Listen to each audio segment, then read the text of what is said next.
বনি ইসরায়েলের 3 লোক সফরে বেরিয়েছে, মরুভূমির সফর, মাঝখানে তুফান। কই যাবে, কই বাঁচবে, দৌড়াদৌড়ি শুরু। দৌড়াতে দৌড়াতে এক পাহাড়ের গুহার ভেতরে আশ্রয় নিয়েছে। গুহা চিনেন তো? পাহাড়ের গুহা। আশ্রয় নেয়ার সাথে সাথেই বৃষ্টির পানির ঝাপটায় পাহাড়ের উপর থেকে বিশাল এক পাথর খণ্ড এসে পাহাড়ের গুহার মুখটা বন্ধ করে দিয়েছে। বন্ধ, অন্ধকার। এরা পড়ছে বিপদে। হায় হায়, বাঁচার জন্য ঢুকলাম, এখন দিই মরণ। ঢুকছিল কি জন্য? এখন মরণ। বিশাল পাথরের খণ্ড এসে গুহার রাস্তাটা বন্ধ করে দিয়েছে। 3 জন গায়ে যত শক্তি ছিল ধাক্কায়ও পাথর সরাইতে পারে না। হায় হায়, অক্সিজেন ভিতরে যা আছে আধা ঘন্টা শেষ হয়ে যাবে। কি করে বাঁচবো? বাঁচার উপায় নাই। চিল্লা ফাল্লা শুরু হয়ে গেল, কান্নাকাটি শুরু। একজন বলে, তোমাদের জীবনে কার কি ন্যাক আমল আছে, যেই ন্যাক আমলটা আল্লাহর ভয়ে করছিল ওইটার ওসিলা দিয়ে দোয়া করে দেখো কিছু হয় কিনা। সুবহানাল্লাহ কোন? এটাই উপায়। একজন হাঁটু গেড়ে চোখের পানি ছাড়া শুরু করছে আর দোয়া শুরু করছে, আল্লাহ আল্লাহুম্মা কানাত লি আবাওয়ান শাইখান কাবীরা। আল্লাহ, আমার বাবা মা ছিল বৃদ্ধ বৃদ্ধা, আমি পেশায় রাখাল, সারাদিন ছাগল চড়িয়ে রাত্রিবেলা দুধ আনতাম, সবার আগে আব্বা আম্মারে দিতাম, এরপরে আমার ছেলে মেয়ে, এরপরে স্ত্রী। একদিন গভীর রাতে এসে দেখি আব্বা আম্মা ঘুমায়।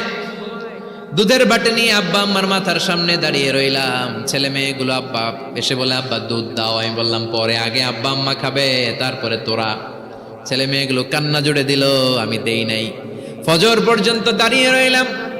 ফজরের আগ দিয়ে আব্বা আম্মা ঘুম থেকে উঠে দেখে তো আমার অবাক, কিরে বাবা দাঁড়িয়ে কেন? বললাম প্রতিদিন দুধ খেয়ে ঘুমাও, আজকে আগে আগে ঘুমিয়েছো, দুধ খাও নাই, তোমাদেরকে আগে দিব বলে দাঁড়িয়ে রইলাম। আল্লাহর ডেকে বলে, আল্লাহ ওই দিন সারা রাত দুধের বাটি নিয়ে মা বাবার শিওরে আমি দাঁড়িয়েছিলাম। ফজরের সময় আব্বা আম্মারে দুধ খাওয়ালাম, তারপরে ছেলে মেয়েদেরকে দিয়েছিলাম, তারপরে স্ত্রীর মুখে দিয়েছিলাম। ও মাবুদ, ওই দিনের এই কাজটা আমি দুনিয়ার কাউরে খুশি করার জন্য করি নাই, শুধুমাত্র তোমার খুশি ছাড়া। ওই রাতের ইবাদত যদি তোমার দরবারে ভালো লেগে থাকে, ফাফাররিজ আন্না মা নাহনু ফি, আজকের বিপদের দিনে কেউ বাঁচানোর নাই, তুমি আমাদের বাঁচাও। ফানফাজারাত, মুহূর্তের মধ্যে 1/3 বিশাল পাথর খণ্ডটা 1/3 ডান দিকে সরে যায়, এক পাশে সরে যায়। সামান্য আলো বাতাস ঢুকতে আরম্ভ করবে। এখন বাতাস ঢুকে, এখন বেঁচে থাকতে পারবে এই নিশ্চয়তা হয়েছে। সুবহানাল্লাহ কোন?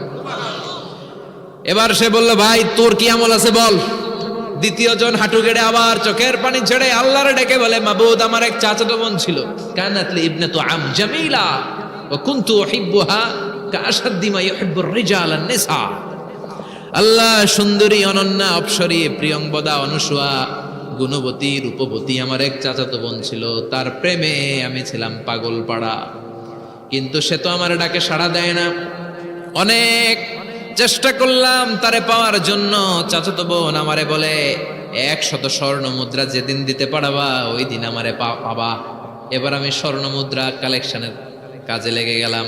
বছরের পর বছর চেষ্টা করে 100 স্বর্ণ মুদ্রা যেদিন পেলাম ওই দিন চাচাতো বোনের কাছে গেলাম, যে তার হাতে স্বর্ণ মুদ্রা দিলাম, বললাম চলো এবার আমরা অপকর্ম করি। স্বর্ণ মুদ্রা পেয়ে সেও খুশি, আমিও খুশি। সে পাইছে স্বর্ণ, আমি পাইছি তারে।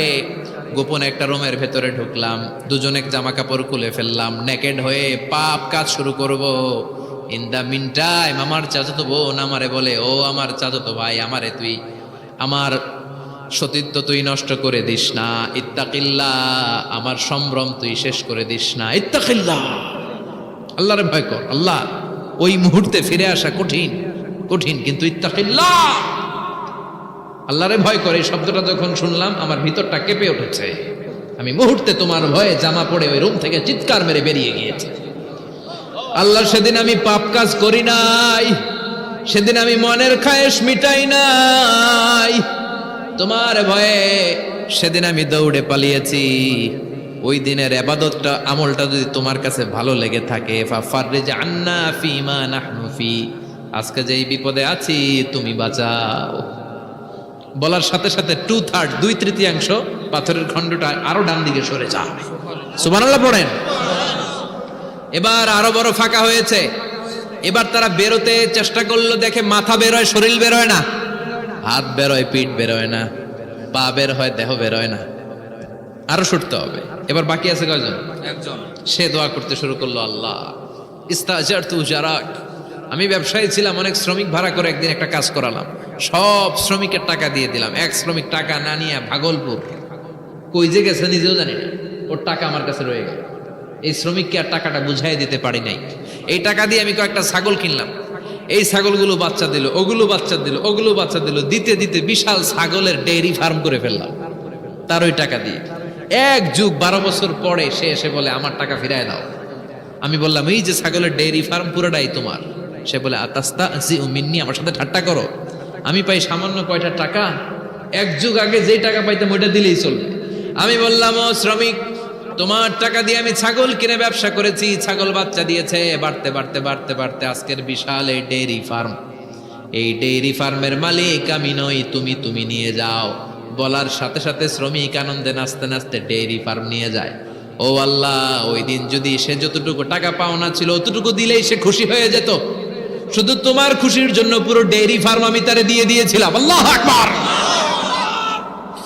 আল্লাহ, আজকের এই বিপদের দিনে আমার সেদিনের আমলটা যদি তোমার কাছে ভালো লাগে তুমি বাঁচাও। বলতে দেরি, মুহূর্তের মধ্যে বিশাল প্রকাণ্ড পাথর খণ্ডটা অন্যদিকে দৌড়ে চলে যায়।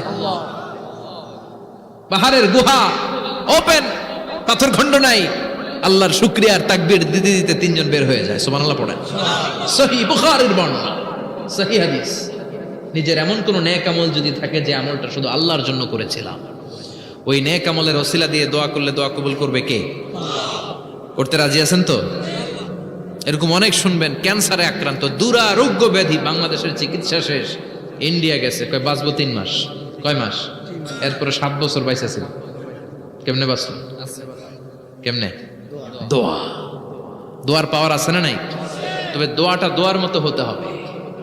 সিনসিয়ার দোয়া ইজ লাইক এ মিসাইল।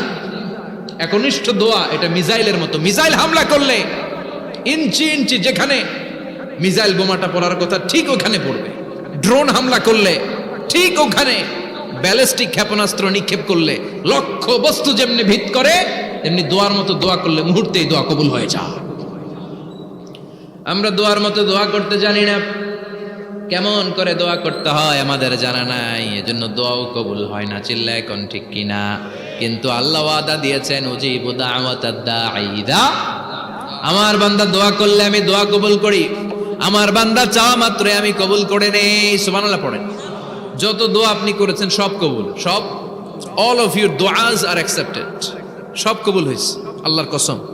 অনেকে বলবে হুজুর এটা আবার কি কইলেন, এতক্ষণ তো ভালোই কইতেছিলেন, সব দোয়া আবার কবুল হয় কেমনে? আমি তো জীবনে কত কিছু চাইলাম, কত কিছুই তো পাই নাই। আছে না এরকম? অনেকে অনেক পেরেশান, আফসোস করে হুজুর চাইলাম আল্লাহ দিল না। 4টা মাইয়া, এবার কাবা ধইরা চাই আইছি পোলার কথা, এটাও হয়েছে মাইয়া। আছে না নাই? 5টা ছেলে হয়েছে, মেয়ের জন্য বুকটা হাহাকার। হজে যে আরাফাতের ময়দানে চেয়ে আসলাম, এইবারও হয়েছে আর একটা পোলা। আছে না নাই? কত কিছু চাইলাম, পাইলাম না, হুজুর দিল না আল্লাহ। বলে না আপনার সব দোয়া কবুল, তবে কবুল হওয়ার 3টা সিস্টেম আছে। কয়টা? 3টা। চান্দোলার ভাইয়েরা মনে থাকবে? কয়টা? 3টা। আপনি যত দোয়া করছেন সব কবুল, কারণ আল্লাহর কাছে কিছু চাইলে আল্লাহ ফিরায় দিতে জানে না। আল্লাহ জানেই না কেমনে ফিরায় দিতে হয়। সুবহানাল্লাহ কোন? চাওয়া মাত্রই আল্লাহ বলে অ্যাকসেপ্টেড, যা কবুল, দিব দিব না এটা বলতে জানে না, চাওয়া মাত্রই বলে দিব। 3 সিস্টেম। নাম্বার 1, আপনি আল্লাহর কাছে দোয়া করলেন, চাইলেন, আল্লাহ বলে দিব, বলেই তিনি দিয়ে দেন আর আপনি খুশি হয়ে যান, পেয়ে গেলেন। নাম্বার 2, আপনি আল্লাহর কাছে দোয়া করলেন, চাইলেন, তখনও আল্লাহ বলে দিব, তবে এখন না, সবুর, একটু পরে দিব। কখন দিলে আমার জন্য ভালো, আমার চেয়েও ভালো জানে কে? আল্লাহ, পরে দিবে। নাম্বার 3, চাইলেন, দোয়া করলেন, আল্লাহ তখনও বলে দেব, তবে এখনো না, পরেও না, কিয়ামতের দিন যেদিন বিপদে পড়বে ওই দিন দেব। যেদিন তোর বাবা তোরে চিনবে না, তোর মা তোরে চিনবে না, বন্ধু বন্ধুরে চিনবে না, পীর সাহেব মুরিদরে চিনবে না, মুরিদ পীর সাহেবরে চিনবে না, ইমাম সাহেব মুসল্লিরে চিনবে না, মুসল্লি ইমাম সাহেবরে চিনবে না, কেউ কাউরে চিনবে না। ওই কঠিন দিনে তোরে আমি বাঁচাইয়া দেব। তাইলে দোয়া যা করছেন ছোটবেলা থেকে আজকে পর্যন্ত লস হয়েছে না লাভ? লস না লাভ? প্রতিদিন শতবার তাওবা ইস্তেগফার পড়তে রাজি আছেন? আল্লাহর জিকির করতে রাজি আছেন তো? আর বেশি বেশি দোয়া করতে রাজি আছেন? সবাই সবার জন্য দোয়া করবো, রাজি আছেন তো? আল্লাহ আমাদের সবাইকে কথাগুলো বুঝার আমল করার তৌফিক দান করুক। আমরা পড়ি আমিন।